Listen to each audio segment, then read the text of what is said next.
Hey, folks, welcome to today's edition of Roland Martin Unfiltered, a packed show for you. The folks in Georgia are going to the polls today. The first day of early voting begins. But the folks with Black Votes Matter tried to take 40 black women to the polls, but county officials ordered them off the bus. They'll join us live from the road to explain what in the world is going on with voter intimidation there in Georgia. Also, folks, we're covering our next story, and we'll be dealing with what's happening again with voter suppression in other states, also giving you the deadlines, what's happening there as well. Also, what the hell is going on with these privileged white women who are losing their damn minds? And so a white woman in New York says a 9-year-old boy somehow, an 8-year-old boy somehow grabbed her butt. We have video, she's lying. Then you got some crazy white woman in St. Louis would not let a brother into the apartment building where he lived. She's looking for a job today. We'll have the video and break down those stories as well. Also, a story out of Little Rock, Arkansas, where a black man beat the cops today. All charges were dropped. 12 SWAT officers stormed into his apartment, knocked the door down, said he was selling drugs, and they had him on videotape.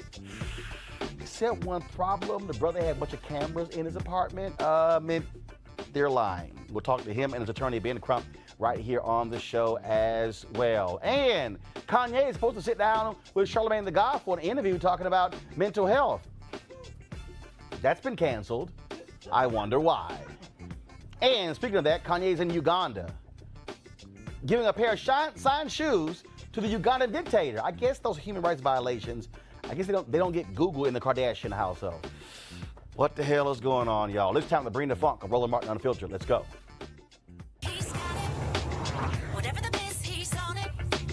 Whatever it is, he's got the scoop, the fact, the find. And when it breaks, he's right on time and it's rolling. Best believe he's knowing. Putting it down from sports to news to politics. With entertainment just for kicks, he's rolling. It's on go, y'all. It's Roland Martin, yeah. Rolling with Roland now. He's funky, he's fresh, he's real, the best, you know he's Roland Martin now.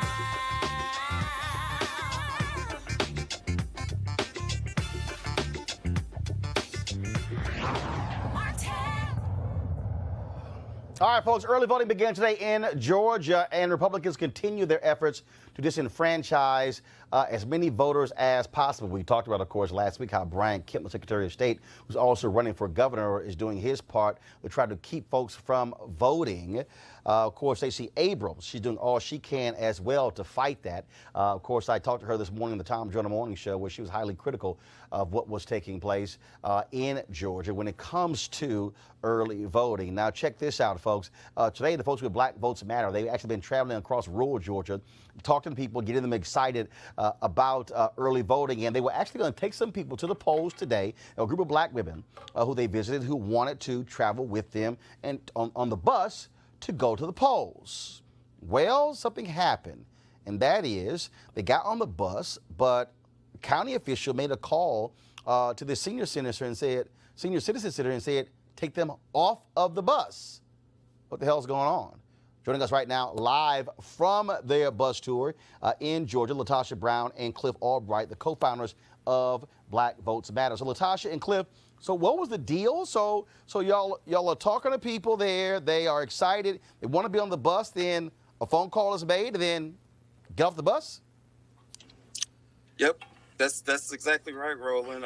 We were having an incredible time, and folks were literally dancing outside the bus, dancing to some James Brown, Black and Proud, got on the bus, all excited to go vote. Even folks who had already voted were excited just to be on the bus and to be going along with their friends down to go vote.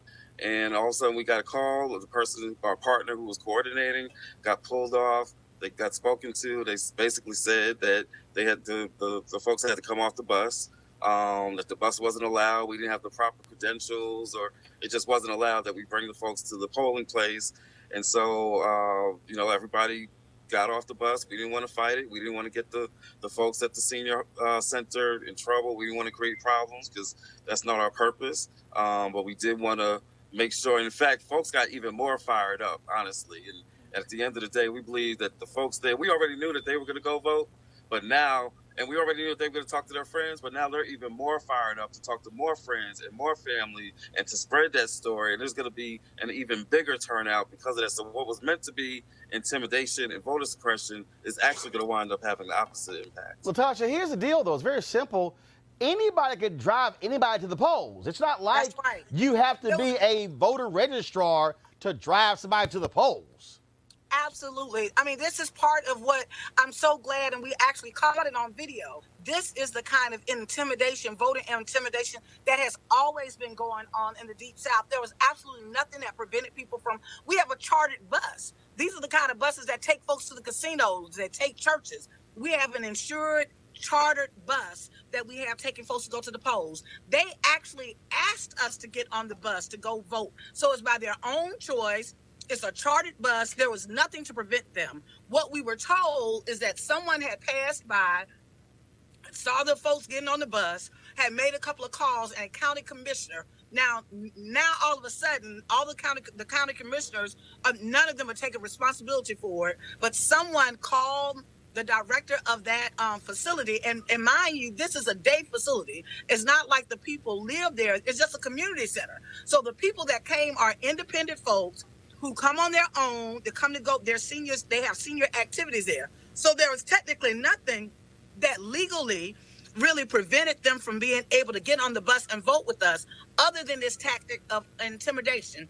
Because they go to the center, because the center is important to them, they reached out to the director of the center, and in that process, she said that they couldn't get on the bus. It was their individual voters. There's nothing that it's as if somebody else is making a determination for our folks. And these are people, y'all, that are seniors. These are senior citizens. So if any of you all got someone, like your aunt and your grandmother and other people, that technically, particularly little things like that, to intimidate them, it has a particular kind of impact on them. Now, what was really surprising for us in this process is, and we even have video of them, they were getting off the bus singing. It was like, they weren't even surprised, because this is such a tactic that is so often done.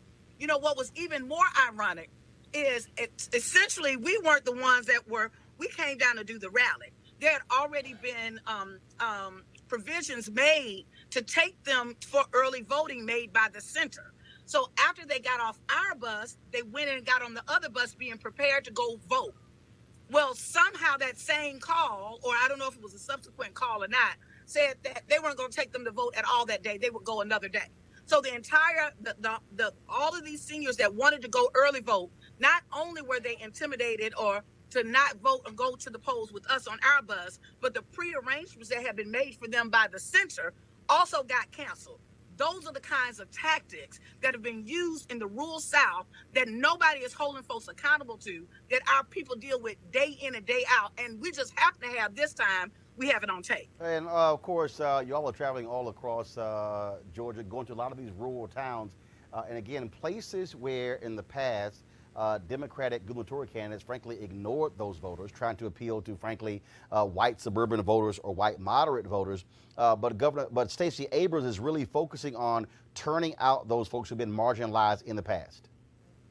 Yeah, exactly. I mean, these are the kinds of counties that we've been going to.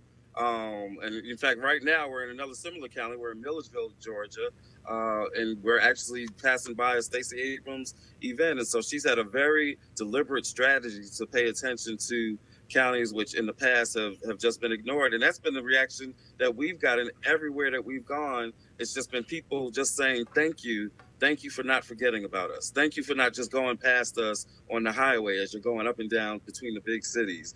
Thank you for connecting us. Thank you. People just feel isolated. Sometimes it's hard for folks, even just to get materials from candidates, to get push cards or signs. They're completely ignored. Their own activities to try to mobilize the votes are underinvested in. They get no resources to help put canvassers on the ground or tools to do phone banking or texting, whatever it is. Folks are just kind of left out there. And so that's why it's been such a big part of our strategy. It's one of our 5 core beliefs. We say Black voters matter everywhere. And that means in every one of these counties, whether it's rural, urban, whatever it is. If there are Black folks there, then that's where we're going. And we believe that that's really the strategy that Stacey Abrams has been following too. And let me say, yeah, even what we saw and we experienced today, that's happening throughout the South. That didn't just happen here, right? Those kind of tactics. It's not just voter suppression. Doesn't just come in the form of the 53,000 registrations that the Brian Kemp is trying to kick out, or the Randolph County where they want to close. On an every day-to-day basis, Black voters are subjected to voter intimidation strategies like we experienced today, or voter suppression tactics, be it legal or illegal. All right, then, Latasha and Cliff, we appreciate it. Thank you so very much, and keep firing folks up to vote in Georgia, Florida, and other southern states. Thank you. And thank you, Roland. Thank you for this platform, and thank you for allowing us to share our story. We really, really appreciate being able to provide the platform for us to get our stories out. Thank you. All right. I certainly appreciate it. Thank you so very much. Also, folks, young voters are going to be critical when it comes to the election all across this country, but especially the South, and especially in Maryland, Georgia, and Florida. The National Coalition of Black Civic Participation. I'm trying to get it out. They're really focusing on those young voters between now and November 6th. Joining us is Melanie Kim, of course, who leads the organization. Melanie, so explain this HBCU challenge. Hey, thanks, Roland, and so a shout out to my sister Latasha and Cliff, and just know, we got your back. Black You Vote, which is the youth-led arm of the coalition, has something we do every other year called the HBCU and Community Challenge. This year we did it as a GOTV and quite frankly, voter protection challenge. It's led by the young people. I guess I'm still in that category, right, to talk about it, but we have young people in all of our states and with all of our partners. One of my partners that's in the room is Cleola Brown with APRI as an example, and we're actually engaged in young people getting their peers. It's a peer-to-peer model where they go and they use pledge cards.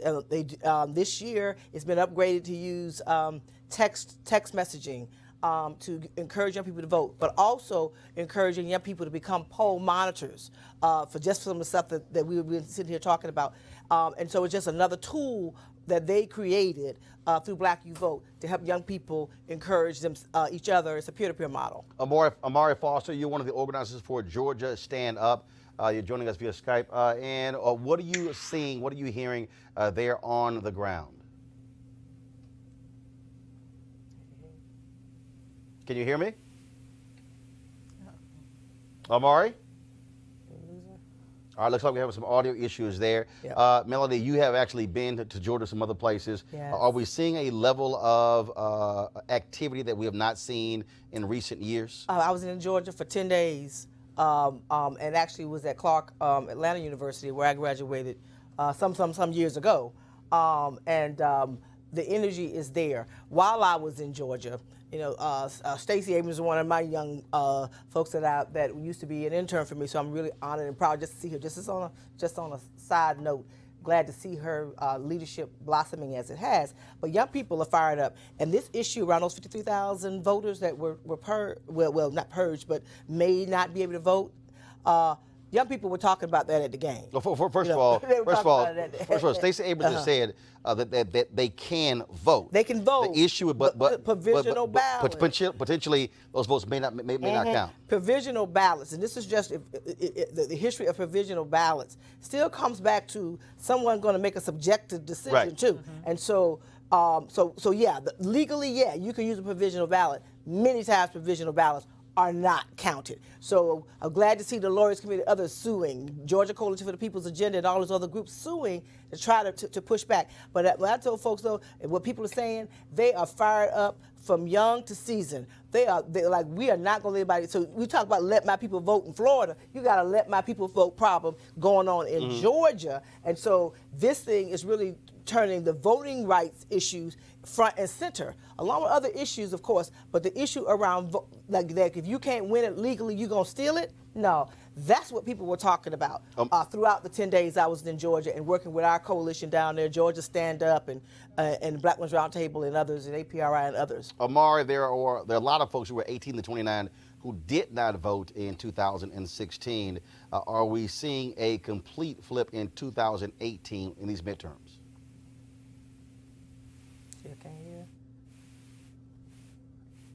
All right, Amari, can you hear me? No. Looks like we're still having issues with Yeah. with Amari. So Yeah, well, Amari Foster. Let me just tell you who she is. Amari Foster is a community organizer down there in Georgia. Works with Deborah Scott with Georgia Stand Up. They're one of our partners, and really she's been she's been at City Hall all day because we were talking earlier, and so she's one of the sharpest young ladies I've met in a very long time. I think she's trying to talk now. all right. So what we'll do is so do we have Amari? If we don't, then I'm gonna have to move on. If we don't have her, so we'll get her on between now and Election Day. Yes. Melanie, where can folks get more information? Go to unitycampaign.org. You can sign up for the Black You Vote HBCU, and you don't have to be an HBCU, by the way. You can be any kind of community. You can be any kind of college or university or a nonprofit community-based organization. We want young people, whether they're students or non-students, to utilize this as a tool.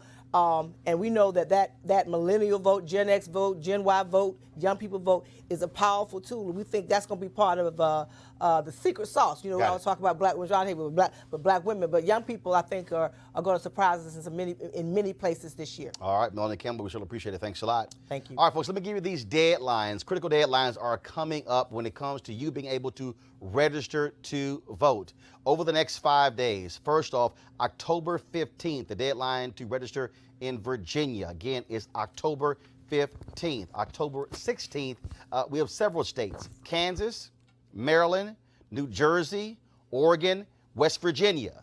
Okay, let me repeat those again: Kansas, Maryland, New Jersey, Oregon, and West Virginia. October 17th, Massachusetts and South Carolina.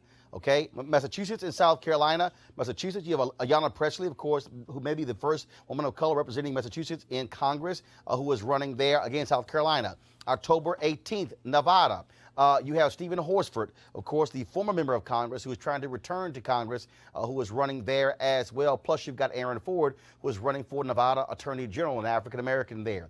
October 22nd, Alabama, California, and South Dakota. So again, those are the states all coming up, all the voter registration deadlines. Also, keep in mind, folks, there are deadlines when it comes to absentee balloting, requesting that information as well. And so you must remember all of those deadlines that are critically important if you want to vote in the midterm elections. Now, over the weekend, Brian Kemp in Georgia used the language of white supremacists, segregationists, when he was complaining about the folks who have been critical of him for those 53,000 votes Melanie was talking about, as well as LaTosha Brown. Over the weekend, Brian Kemp, who is the Secretary of State and a Republican running against Stacey Abrams, he used the language outside agitators coming into Georgia and stirring things up. If you think back to Ross Barnett in Mississippi, think back to George Wallace in Alabama, think back to Lester Maddox in Georgia, that was the same language those segregationists used against folks with the Black Freedom Movement in the 1950s and 1960s. I want to go to our panel right now and bring them in and get their thoughts about this before we go to our next story. First and foremost, we have, of course, Michael Brown, former vice chair of the DNC Finance Committee, Avis Jones-DeWeaver, leadership strategist and author of How Exceptional Black Women Lead, Malik Abdul, National Communications Director for the Black Conservative Foundation. Malik, anytime we hear, again, certain words, when you say outside agitators, if you black, and you understand your history, you know exactly the language and where that comes from. I disagree with that. I don't think there's any racial motivation or intent behind someone saying that they're outside agitators. If we can't say outside agitators when talking about a race, especially one that in Georgia that we're talking about, I mean, where are we now? Malik, you do know our history. Absolutely. When folks were fighting for the right to vote, when they were filing lawsuits demanding civil rights, and when the language of outside agitators was used to describe civil rights organizations who were complaining about being disenfranchised. You do know that history, correct? Absolutely. Okay. But that doesn't mean that when he said what he said, what Kemp said, he had racial intent behind saying that. Okay, I mean, it's a common phrase, outside agitators. No, it's not. Common phrase. No, actually, it's not. They are. It's not a common phrase. We talked about it. We're talking about it now here in the District of Columbia, where we're talking about outside interests who are trying to influence our No. race. Outside interests. Interest agitator. Okay, Avis. I mean, it's the same thing. No, it's not. The same thing. Oh my God, that is absolutely ridiculous. It's laughable. That's why I'm laughing. I mean, I have never in my life, ever heard the phrase outside agitators outside of the specific context that we're talking about it now in terms of the racist history of segregationists. And not only, and it's true, that itself is not laughable, that itself in fact is accurate. Okay. Now, here's the thing. When he said that, he was not only saying that to black people in terms of we know what that means, he was saying that to white people in the South who also knows what that means. And so he was sort of giving a wink and a nod to his specific constituency saying, hey, I got this. I'm going to keep them in check, and I'll make sure that we continue to do everything that we can to suppress the black vote, which in fact he's been doing for years. Now, Michael, I talked to Stacey Abrams again this morning on the Tom Joyner Morning Show, and she said she also found the comments to be utterly ridiculous. She said because it's actually Georgians who are white, who are black, who are Asian, who are Latino, who are filing suit demanding their right to vote. When you hear a guy like Brian Kemp say outside agitator, what immediately comes to mind for you? Well, I've never heard a white supremacist being called an outside agitator. Clearly, there's a connotation. That's what's interesting. I'm trying to figure out what history books you were reading from as a youngster. Because I don't understand. I've read quite a few. They called Dr. King an outside agitator. Yeah. They called Malcolm X out agitator. Absolutely. But never white supremacist. Why is that? Well, I mean, I can't answer for why Kemp said what he said, but I do know that it's not racist to call anyone an outside agitator a code word. if that's what they are. Racist. But that's just because of how you receive it. Wait, But that's just because of how you receive it. What are outside agitators then? By definition then. You said if that's what they are, The who same are thing, they? the same interests that are here in D.C. trying to influence the election here in D.C. I don't know who they are. No. There's national money pouring Malik. into the race When here in you D.C. say the same interest here in D.C., Outside hold up. So, do you consider the NAACP Legal Defense Fund to be an outside agitator? They're outside interests, absolutely. No. Do you consider the NAACP Legal Defense Fund You're using to be an outside agitator? No.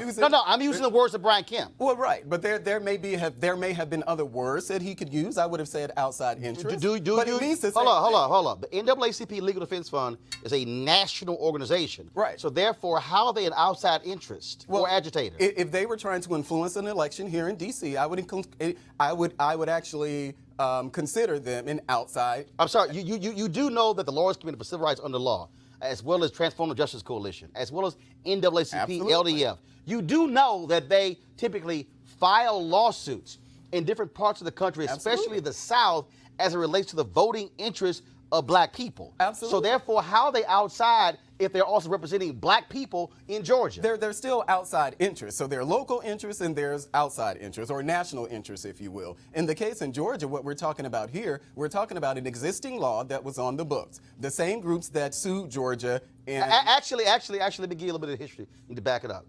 What you actually had was a practice by Brian Kemp where he was slapped down by a federal judge.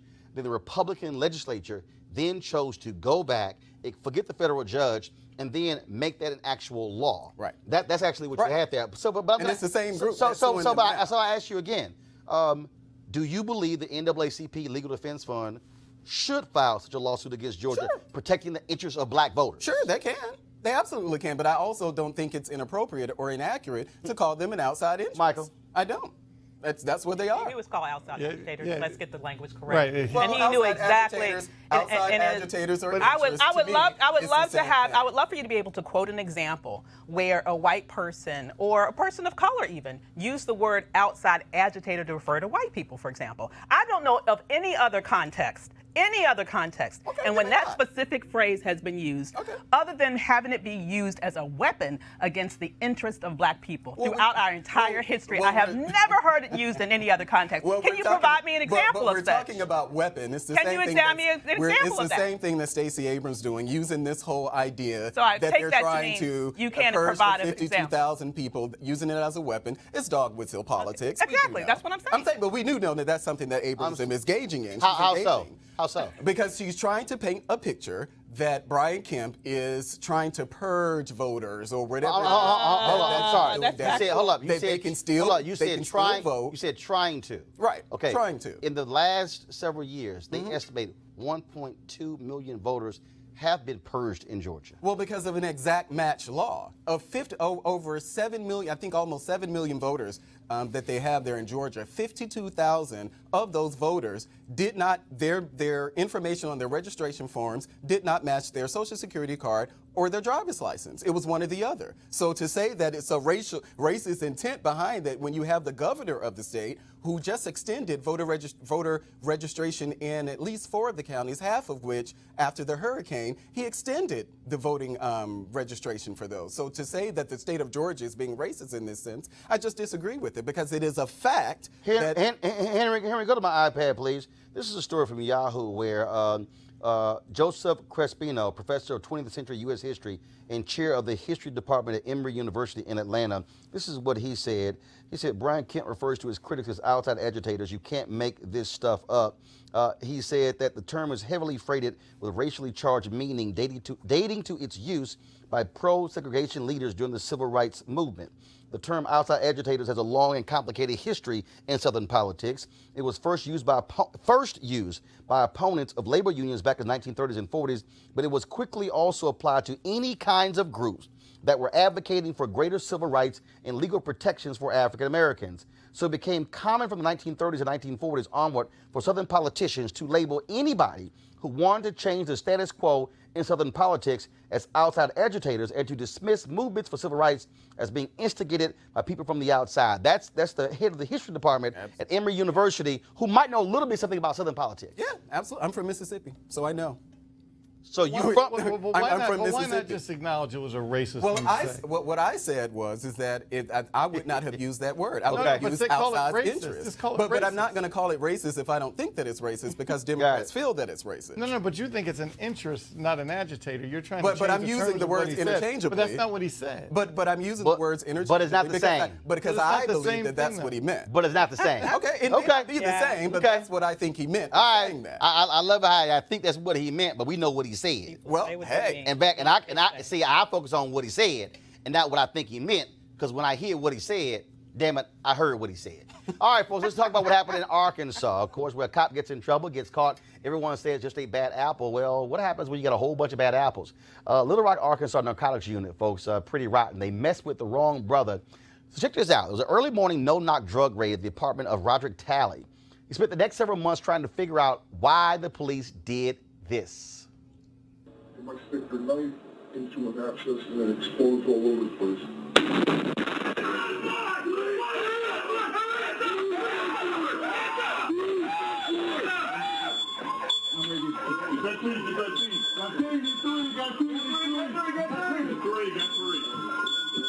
We are dominated. Hey, Griff. Both They have know what to not know. holding a room or contact on the perimeter. Not enough information in this script. Mechanical breakers. Okay. So 11 SWAT officers blew his door open, accusing him of selling drugs. They say he was actually caught on videotape selling the drugs, except the problem was he wasn't home. Charges were dropped today. Robert Talley, thank goodness he had a security system in his apartment. He joins us right now with his attorney, Ben Crump. Roderick, I got to ask you, so they thought you were a drug seller? Yes, sir. Yes, sir. That's what they alleged.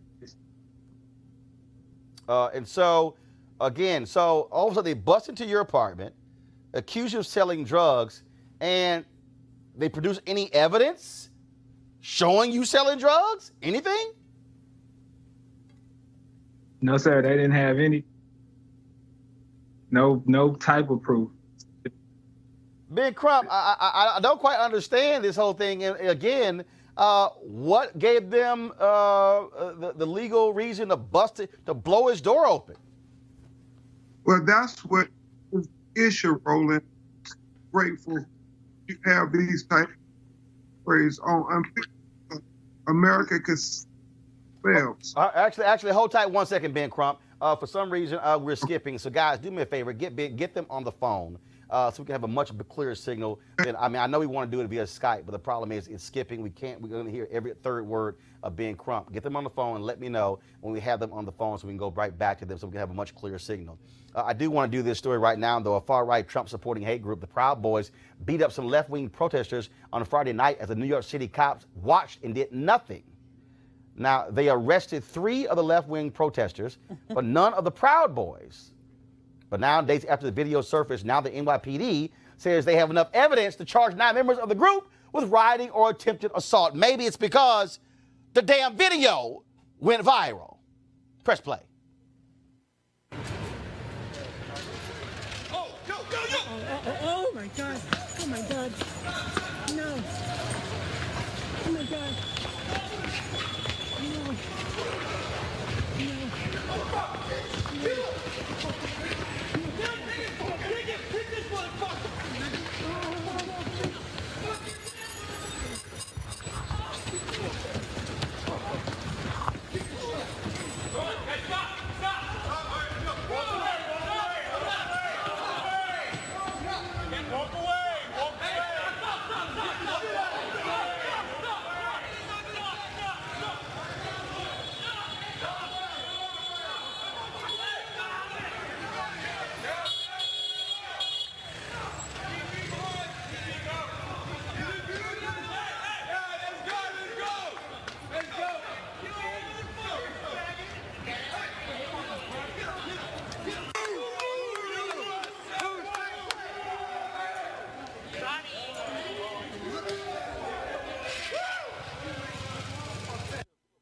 Black men went around beating some folks.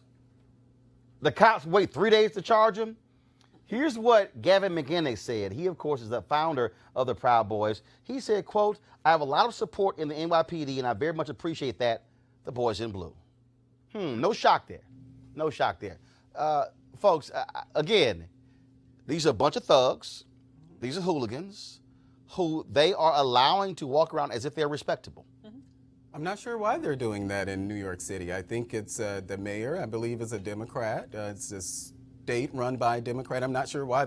I'm not sure why they didn't press those charges initially. But I wouldn't. Of course. What does that have to do with them being a Democrat? Well, you pointed out that it was a Trump supporter. You pointed out that the Proud Boys were Trump supporters. Who did? You said that in your initial. I said they were Trump supporters? Yeah, you said Proud Boys. You said they were Trump. Actually, no, I didn't. No, I actually did. You might want to, but the bottom line is this here. That has nothing to do with it being a Democratic city. The reality is, if they're a Trump supporter, they're Trump supporters. Right. But the bottom line is, that's something to do with them being thugs beating on people. Sure does. And I'm glad that New York seems to have taken the right steps in pressing charges against them. But see, Ava, these are the same guys who's supposed to have the white supremacist rally here in D.C. I think about 3 of them showed up. Yeah, yeah. But yeah. But once again, well, see, they're afraid to be around a bunch of black folks. Here's the reality. They are expressing an allegiance with the police. I mean, we know that this is behavior that we see oftentimes. When we saw what happened in Charlottesville, for example, how long did it take for many of those white supremacists who were out there sort of attacking people, brandishing weapons, shooting people, not even beyond the poor lady that was murdered, but their violent actions on the street. The police were just sitting there watching it, just like they were there to sort of view and not do anything to protect the opposing protesters that were there. I mean, it's as if, look, just like in Charlottesville, it's as if, Michael, these cops are going, we're good, we're just going to watch, see what happens. Can you imagine? Good thing for videotape and camera phones. Can you imagine if we had that kind of technology back in Jim Crow South? Oh, God. It'd be a whole different world. Yeah. But thank goodness. Well, hell, we still had film. They still beat black folks on Bloody Sunday. We still see it. Absolutely. Crazy white folks didn't care. Did not care because they knew the juries were also stacked against them, so there weren't going to be any convictions anyway, just like we see sometimes in these police trials. Well, and again, I think what you have here, you have these Trump-loving Proud Boys, and that's exactly who they are. Say it. Now I ain't got to fine, because that's what they are. They are white nationalists, right? Okay, and then they love them some Donald Trump, which is one of the reasons why he did not like having to call these white nationalists out in Charlottesville. That's exactly what we're seeing. And so the bottom line is, these are thugs. They should be prosecuted. They should be thrown in jail. period. Yeah, I agree. We saw that during the election where Trump supporters were attacked at rallies and things like that. So this is nothing new. Because those I'm sorry, there are hold videotapes on. of that. We saw at the Trump supporters There attacked were at rallies. videotapes of Trump supporters being blocked from going into events. And you know we also have lots of video of Trump supporters attacking other people. I'm not denying that. But I know because you didn't mention it. Skipped I over just want to make sure. You're not just in case you got a little cloudy You there. skipped over it. So, because it's amazing how you just skipped over that. I wonder why. But we're not talking about those either. You never hear the conversations about things that happen to Trump supporters. Actually, we do because I do recall covering what happened in Chicago when we tried to come there. I do recall when they had the rallies outside, even in California, we actually covered that. So actually, that's not true. But it's very scant coverage. And no, actually, it's not. But when you hear people talk about the things that happened during the campaign, they actually tend to not point those things out. Actually, they do. I love the word you. But it's never in the discussion. You really want your Trump school of media with they. The Trump school of media. Like he kept out. You're right. That's a good degree for Trump University. They. Yeah, we never they hear can about never define they, but we mention they. You know, this is a teachable moment because this is the very definition of false equivalency. No, it's okay? not. Yes, it is. It's your definition. Because of here it. it's not.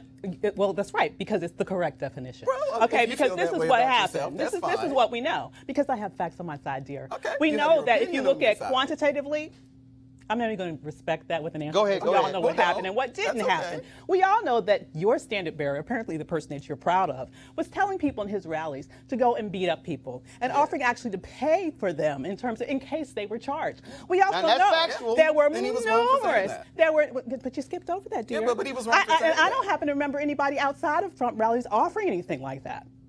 Well, Do you? I don't think I do. And so, Kind of got you on that, Malik.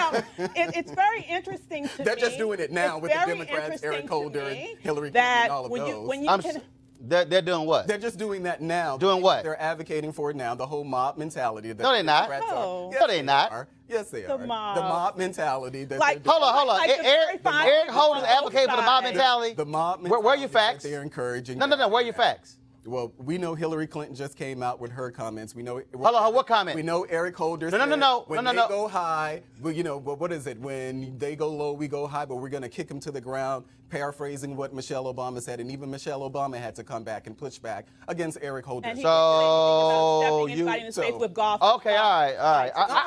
Like your boys. Well, I didn't hear Donald Trump saying that. Did he say that? Actually, the Republican. Did Donald Trump say The something about Republican. stop- The Republican running for governor in Pennsylvania said that he was going to stomp his opponent in the face like with golf spikes. That's inappropriate. Okay, but I just want to make sure you heard that. Yeah, no, I know absolutely. you might have been That's busy this weekend. You missed that news story. All right, let's go back to Little Rock, Arkansas with Ben Crump and Roderick Talley. We both have them on the phone now. Ben, you were about to make a point, again, in this case here, where, again, Roderick was dealing with cops there who somehow tried to say he was selling drugs, and they had no proof. No proof whatsoever, Roland. And in fact, what Roderick, he's a true real-life hero. He uncovered the pattern and practice of the Little Rock police falsely identifying people, making false statements on probable cause affidavits to get warrants of almost 95% of black people out of 150 people, Roland Martin, that they did no-knock warrant explosions and went into their houses. Most of them were completely innocent, and the other ones were young black men who they put in jail and prison based solely on this crooked informant who now has admitted that he was lying, and he's saying he was doing this at the behest of the police. So what you have, Roland, is them knocking in the doors with explosives to black women and men. The most profound example is a black woman who had no knowledge of what drug culture was. All those officers come in pointing guns at her and her little grandchildren and her son, and they're saying, "Where are the drugs? Where's the 8-ball? We know you got an 8-ball in here." She said, "I don't know what you mean. I don't play pool." And these are the things that they did. They preyed on poor black and brown people in Arkansas, and they did it over a 2-year span. It was Roderick Talley who refused to be a victim to this police corruption, and because he had a security surveillance video, he was able to expose the lie. So, Roderick, they dropped the charges. Any apology? I haven't heard anything from them at all. No apology from the cops. Nothing from the city, the mayor. Nobody. Nobody. The only thing I got was a bill from my apartment community for the damage the police did. So, so you have to pay for that. Yes, sir. Wow. So they knocked down your door, accusing you of selling drugs, no proof, but now you got to pay for all the damage they. First of all, how much damage did it cause? It's about a good over $1,000 worth of damage. Wow. Wow. Ben Crump, go ahead. And Roland, let Rod tell you in a brief narrative all about how this started. Rod, why don't you tell them just like you did before on the other statements? It was August the 10th, 2017, about 6:22 in the morning. And it was like the day I'll never forget because it changed my life forever.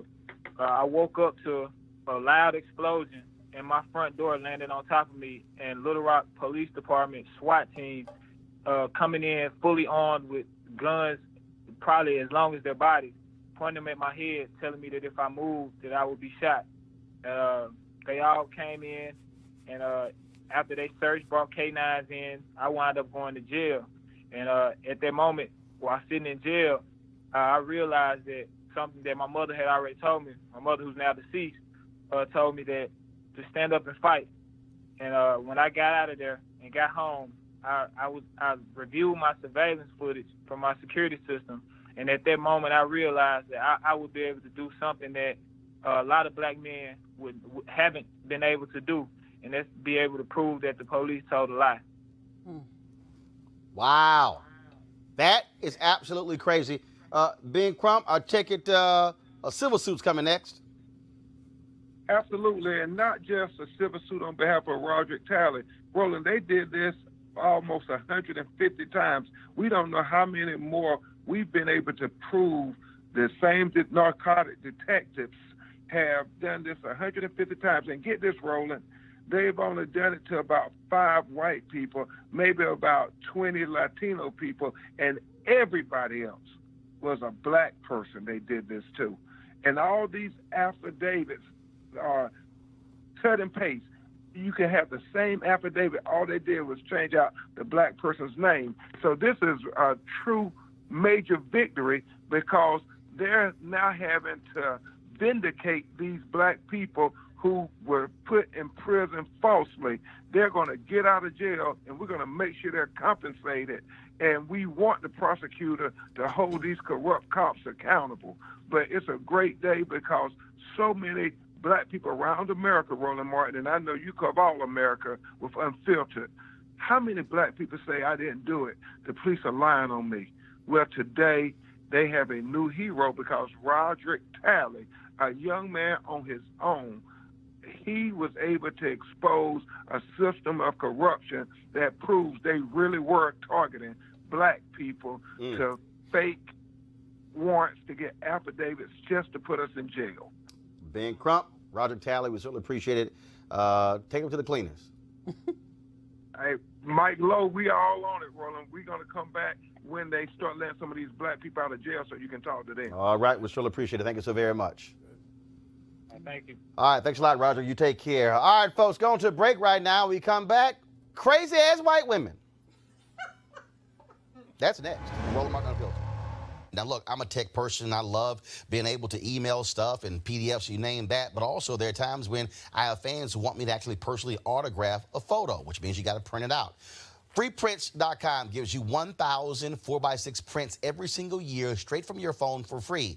You can print photos from Instagram, Facebook, and other sources. Now, very simple. You only pay a small shipping charge, no subscriptions or commitments ever. You can also get other size prints, and the photos are great quality. Now, I know some of y'all might be saying, okay, that doesn't happen. Well, when I went to the White House, one of the ushers there wanted me to autograph a photo. We took a picture, but she didn't have an email, and I had to also go to a store, print the photo out, out, sign it, and mail it to her. Well, with freeprints.com, I can print it right there from my phone. It'll be shipped to me. They're the #1 rated photo printing app in the world with more than 100,000 5-star reviews. It's available for iPhone and Android. Download for free, freeprints.com, and be sure to put in there when you heard about it. Just say Roland. All right, folks, y'all be sure to go to freeprints.com. Again, put in Roland. Put in Roland when you do so. Okay. What the hell is wrong with white women? First, we got the white woman calling the cops on the brother who was trying to barbecue in Oakland. Then we got the white woman calling the cops on a sister who trying to sell some lemonade in the Bay Area. Then we got, I guess some other white women stores acting crazy, but now we got 2 more ignorant white women, okay? So let's deal with the first one, in New York, all right? So this crazy white woman's in the store, okay? A woman comes by with her son and daughter. She accuses this 8-year-old boy of groping her flat behind. Watch surveillance tape, y'all. No, I want the cops here right now. No, I'll talk to you. I'm gonna stay right here. I'm gonna stay right here. I'm gonna stay right here. And arm in arm. Yeah. Oh, man. The cops are right down the block. I can go hide. What happened? White lady calls cops on a black lady. I get it. Yeah, they're videotaping. Mentally ill. Yeah. Mentally Listen, I ill? don't care. Listen, you remember me, right? From school, right? Yeah. That's right. The son grabbed my ass. Here, she said And that she my son decided touched her to ass. yell I'm gonna at stay here. So I'm gonna stay right here. Security So camera. your Don't say son no. got We that? ain't got Go home. Let's make it go viral. Go home. No. Let me go. No, not her. No. Come on. She's calling police. All right, y'all. So Cornerstone, Caroline. Y'all saw the video right there? Now, first of all, how dumb is she? The boy walked past. Anybody could see it was the backpack. No, she's sitting here said he groped her behind. And then you saw her make this little hand gesture. I guess the mama said something. And then again, like, what the hell is she doing? What? So she's grabbing her crotch to the mama. Now look right here. Little black boy, not even looking at her, walk by. Backpack, she hunched over the desk like she's snorting something. The backpack Maybe she was. brushes against her behind. And she said he groped. What? First of all, y'all, they had the video where she had to go back in the store, apologize. Boy, they were cussing out Cornerstone Caroline. She apologized.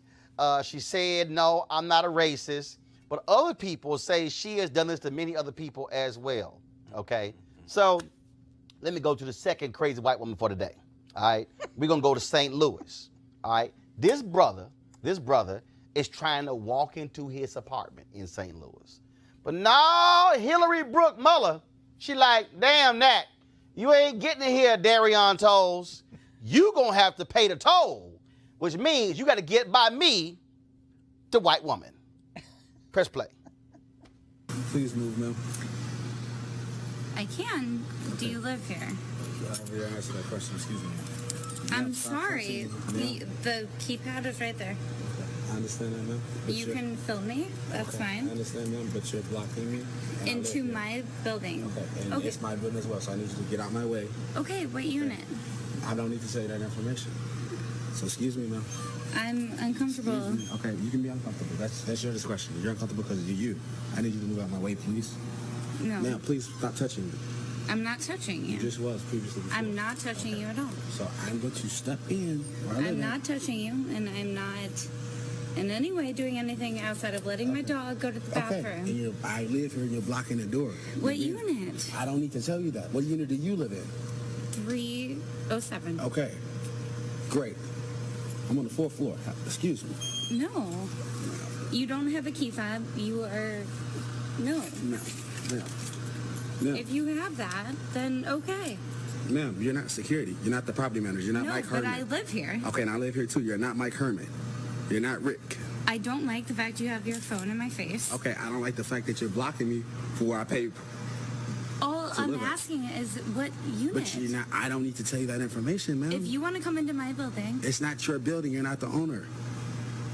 You pay rent. Sir, you walked up on a street. Yes, that has- yes, and I've already buzzed in. I've already You used did my. not. Oh, man, it does not even matter. Can you get out of my way? No. Can you show me the key I fob don't, into this I'm building? not showing you anything. And the second, ma'am, I'm bound to walk through where I live at. So. No. Okay. Can you show me the key fob into this? No. Excuse me. No. Excuse me. Are you kidding me?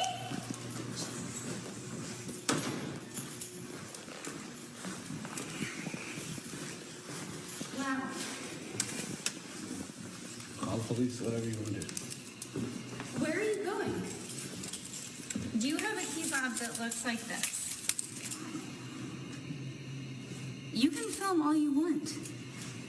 I'm not being rude. I'm not being disrespectful. You walked into a building that I was taking my dog out and pushed your way in.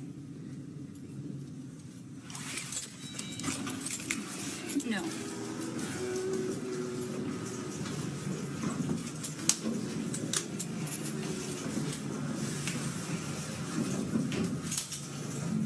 Who are you going up to the fourth floor to see?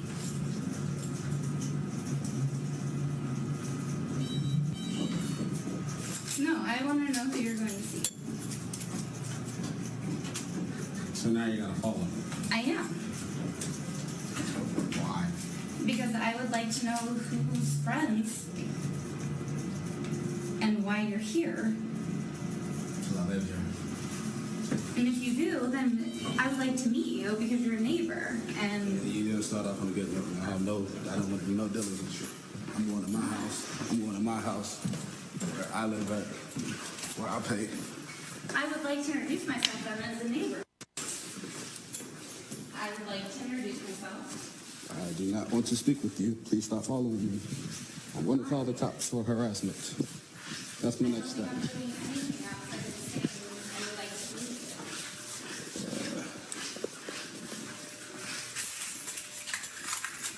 You just follow me all the way to my door. As a player. And you see my keys in the door. That is so, that. As a record, I just want to say hi. Ma'am, What is your name? Ma'am, you just, no. Have a good night, ma'am. Don't ever do that again. You look pretty stupid on video. Have a nice night. And my name's Mr. Tolles. Thank you.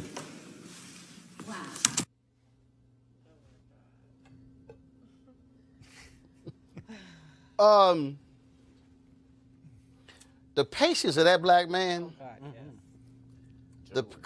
Cause see, I'm just letting y'all know, the words that would have filtered out of my mouth would have likely been bleep bleep bleep bleep bleep bleep bleep bleep.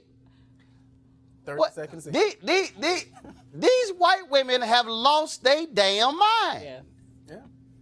It's ridiculous.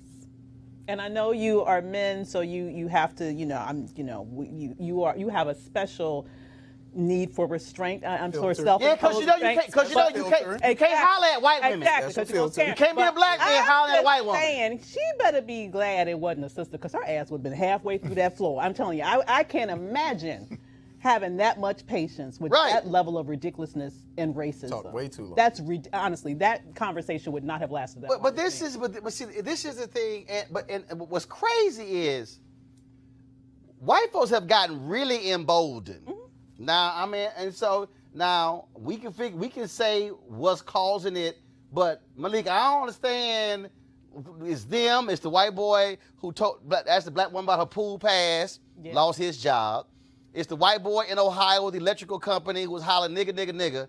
He lost his job. His whole business went bankrupt. And so what kills me is, I don't care if you keep recording. Okay. Heifer, you broke now because you ain't got a job. No, I mean, I can't make any excuses for that or any of the videos that we've seen in the past couple of years. I honestly can't make any excuses of it. You know, I can say as a black conservative, this is something that I experienced most recently during our second-year anniversary here at our second-year anniversary that we had on Friday, where I got on the elevator and the lady asked, she said, well, what are you guys doing here? And I said, oh, well, this is our second-year anniversary, the Black Conservative Federation. And she said, conservative? And I said, yes. And she said, conservative, as in you're a Republican? And I said, yes. She said, oh, I'm gonna barf. Let me get off the elevator. And she got off the next, on the next stop floor in the elevator. And I'm just sitting here like, wow, good thing that I was who I am. Because if she had had that same interaction with someone else, I mean, she literally said, oh God, I'm gonna barf. Well, at least she ain't walking to your apartment. I know. Michael, I don't know what's going on. What kills me again is if you look at story after story, it's these white folk who will call the cops like they dial information. 311. You know what was really, Roland, creepy about that too? When she was following him, it reminded me of the fact pattern of Trayvon Martin. Mm-hmm. Where he was walking and the person was following him and then got into the confrontation. And that's what this empowerment of white folks relative to black men is seriously problematic. And the leader of our country, I don't call him by his name, number 45, is not doing anything to help the problem. And here's the other thing that you have here. I mean, you also have the story of the white man in Florida, where you get the students who had Florida A&M come into the building who was carrying a gun. Yes. And then all of a sudden, he pulls it out and flashes it. Oh, it slipped out. No. And see, the problem, this is the real problem here, okay? One of these white folks gonna get blown away. Because see, the reality is this here. That white woman following that brother, she is following to his apartment. She is stalking him. Yeah. Okay? You show that video in reverse, and that is a black man following a white woman to her apartment. All of a sudden, if she got concealed and carry, and all of a sudden she blow him away, they're gonna say, that's self-defense. And hope he's not in Florida. I mean, this is a white woman blocking the door, standing in the way. And frankly, he had George Wallace. He had every right to bust her in the throat. I'm sorry. I mean, he did, brother, like, damn it, I'm tired, I'm hungry, I go to the bathroom, and your white ass standing here blocking me from walking to the door. Yeah. I'm sorry. And see, for all the white folks out there, I'm trying to let y'all know, this ain't the generation of black people who gonna kneel down and pray for y'all. No. I'm letting y'all know. This is a whole different generation. And that brother was real calm, but these things keep happening, and I'm telling you, I'm warning all y'all white people, this thing is going to escalate when somebody gonna bust a cap in one of y'all asses, and it's gonna be like, oh my God, what happened? If you keep detaining black people and calling the cops on black people, either they gonna get shot or they gonna call the cops, and the cops gonna end up shooting one of these black folks because some fool sitting here lost their mind. And the thing is, it will keep on happening because there's no consequence. You know, this happens. There should be some consequence for wasting the time and the resources that are associated for calling the police for frivolous reasons. And if you look at what happened with the little boy again, you know, his mother, further on in that tape, his mother came back and laid her out. Now, although she apologized finally, belatedly, after she got caught lying on this little boy, she now has the nerve to call for charges against the mother for defending her son. I mean, she's lucky, once again, that she didn't get knocked out. You know, because this is not the moment where people are ready to sit here and say, you can sit here and attack us, attack our children, stalk us, and expect nothing to happen in return. Now, of course, Hillary Brooke Muller, who was a realtor at Tribeca Luxury Apartments, she ain't a realtor no more. She might be looking for a security job. Consequences. Exactly. Consequences. And guess what? The company she worked for is a minority-owned company. They released this statement, quote, we are proud of this fact and do not and never will stand for racism or racial profiling at our company. She's no longer employed. And that's the way it should go. I'm telling you, Michael, you talked about earlier having the video. Every single one of these white folk who lose their mind also lose their job. So here's the deal. If y'all want to keep acting the fool, I ain't got no problem with the black unemployment rate going lower, with y'all losing y'all jobs, because if you keep tripping, and we gonna keep playing the videos, and we gonna happy to see y'all get fired every single time. Yeah, I agree. And I'm down with it. Yep. All right, y'all. Of course, this is also one of the reasons why. First of all, that video told 5 million views on Facebook. How many folks have seen it? Wow. So, Hillary, we all know. Matter of fact, you know what? It's probably going to be a Dr. Phil show later on. He's going to get all them white folks together on one show. And like, you got fired, you got fired, you got fired, you got fired, you got fired. And that should be like, what the hell wrong with y'all? That should be the name of that episode. What the hell were y'all thinking? And so I'm looking forward to that, Dr. Phil. Go ahead and pull all of them on the show. I just love to see all of them commiserate together in a focus group of crazy, broke, no having job white people. Looking forward to it.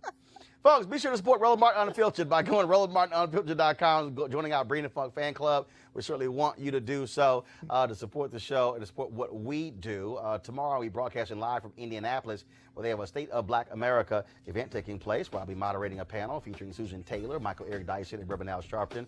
On Wednesday, I'll be broadcasting live from the National Civil Rights Museum Freedom Awards show. I'll be handling the red carpet duties there as well. Thursday, I'm in Los Angeles. One-on-one, me and Jason Whitlock. Oh, y'all know it's going to be funky.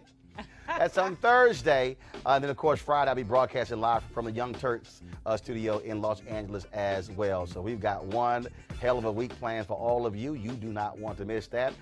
Thanks to Michael, Avis, and Malik. We appreciate that. And for all of you for watching as well. Y'all know how we do. We're going to keep putting the pressure on folks, keep speaking truth to power. And don't forget, go out and vote. Georgia, early voting has started. Fill the polls up. Just go ahead and just be an inside agitator. Brian Kemp. Just gonna make him mad like George Wallace and Bull Connor and all the rest of them. Sorry.